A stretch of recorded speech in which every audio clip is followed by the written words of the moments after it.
What's up, everybody? Welcome to the Novichenko Whips YouTube channel. I recently got this 335i 2013 BMW F30 chassis as a trade for my Subaru, and so, of course, tuning it. I'm looking to see what can be done to work up the performance. This thing performs great, actually. It's already on a stage 1 tune. It has a Bimmer Motorsports BMS intake, and down in there, can't really see it, there's already a catless downpipe. So technically this car is ready for a stage 2 tune, which results in right over 400 rear wheel horsepower. Currently on a stage 1, I think that's like 360 or maybe a little less, with the MHD company's stage 1 tune and 91 octane, because we only have 92 here in Washington. So what are we doing today? We are updating or upgrading this plastic charge pipe, because you could go stage 2, but that thing is very likely to crack or break under the boost pressure that will be coming out of this single turbo. It's like a twin scroll single turbo 3-liter inline 6. That being said, what we have here is the tried and true Bimmer Motorsports BMS upgraded aluminum charge pipe with clamps and I believe new C-clips and everything needed for the install. Pretty excited for this. Looks really nice. Going for kind of like a BMS style on this car. Looks like we're just gonna have to pull off the intake, pull off the cover, and start investigating what all needs to be removed here. But I'm pretty certain we're gonna have to lift up the car and take off the under tray to reach underneath there for the rest of the piping to the intercooler up in the front. If you're jacking up your car, make sure to support it and be double, triple safe. So to take off this belly pan, there's like 20 of these 8mm screws all throughout here. So let's get those off and take a look what's going on under here. All right, we have that off, and what we can see, let's get under here. Right here is the bottom portion pipe of the charge pipe. And then it routes right there up into the throttle body. Overall, fairly clean under here. Just a little bit of oil residue here and there, but that's why it's a BMW. Let's get to it. Let's pull off this old one. Back up top should be fairly easy to just unscrew this one spot. Pull out here, disconnect this connector, and take out the intake for more access and visibility. Make sure you have a screwdriver as long as mine.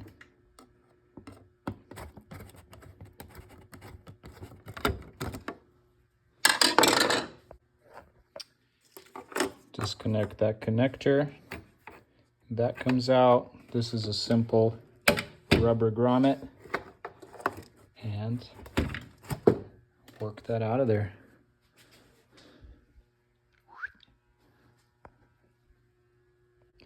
While you're in here, you can give this a nice tug and flip it over and empty out all the debris that it's collected over time through the little intake track. If you need, you can clean that. But now you have more direct access to the charge pipe. You're going to need to undo this C-style clip.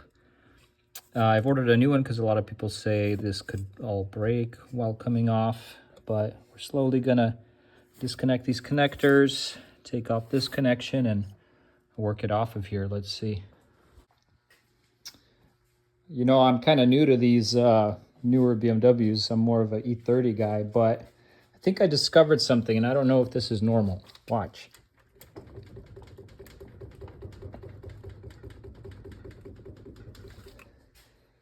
I felt a little bit of vibration while driving my car. I thought it's just the straight pipe resonance.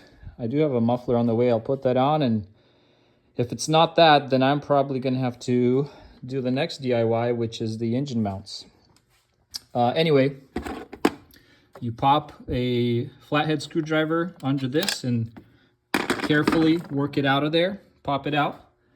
Then there's the carefully pop a screwdriver under that electrical connection. For this one down here, you have to squeeze the top and the bottom to pop it off of this nipple. And now we're going under the car to get the rest. So everything down there was similar to here. Now for the big question, for this big one piece, where are we yanking it out of? This is gonna be fun. I don't know. See you in a couple hours, I guess. So yeah, I don't really plan to retain this OEM charge pipe, and after removing a bunch of things like the throttle body, trying to move these plastics so that I can yank the full, I don't know, 3+ foot long piece out through here somewhere and fish it out, not really possible without more serious disassembly. Definitely take off the MAF sensor off of it, because you end up pressing it against the side of the firewall and you could break it. So that's a note. Anyway, spent some considerable time under the car here and there, and there must be a reason why the aftermarket is a 2-piece. So I made the factory one a 2-piece to uninstall it.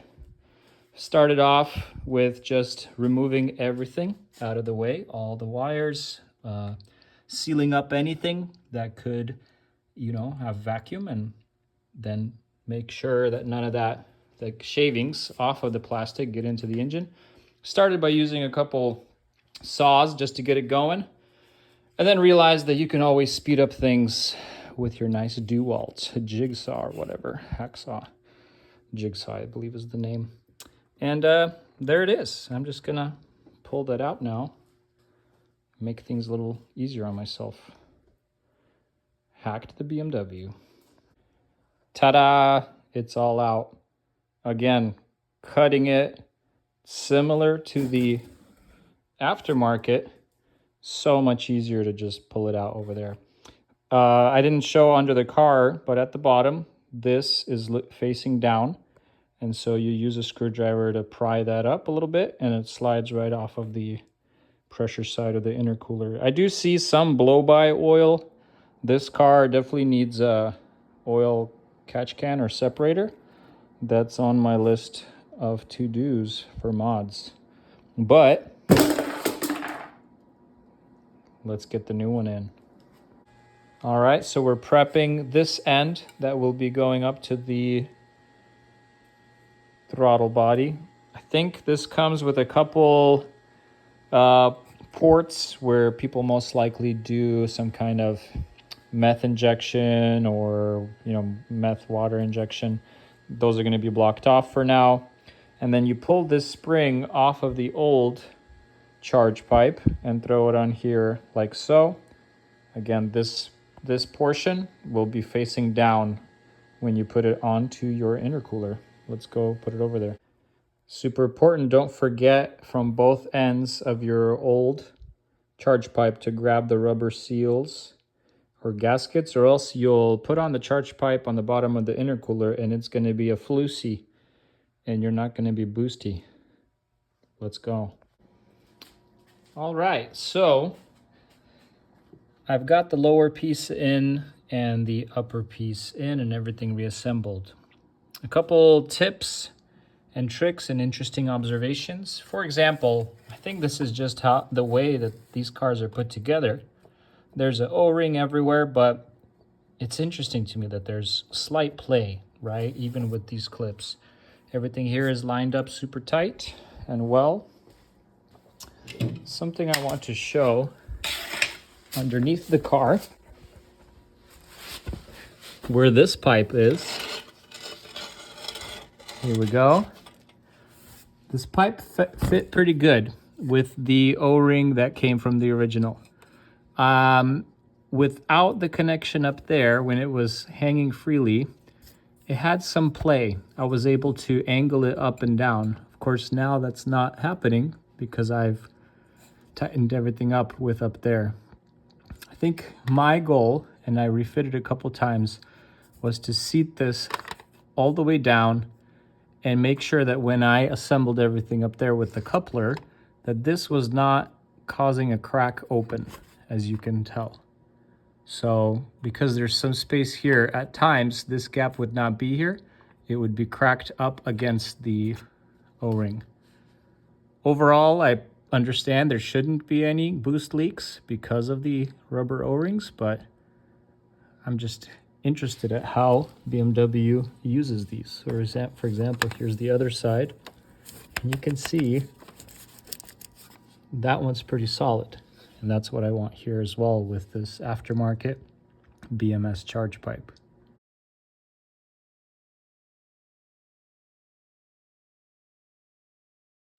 Now that everything's back together, let's throw on the pans. If I will have to make any slight adjustments, might be from here, but I think we're all up to German torque spec, Guten tight. Stage 2 flash coming up. More power, more boost.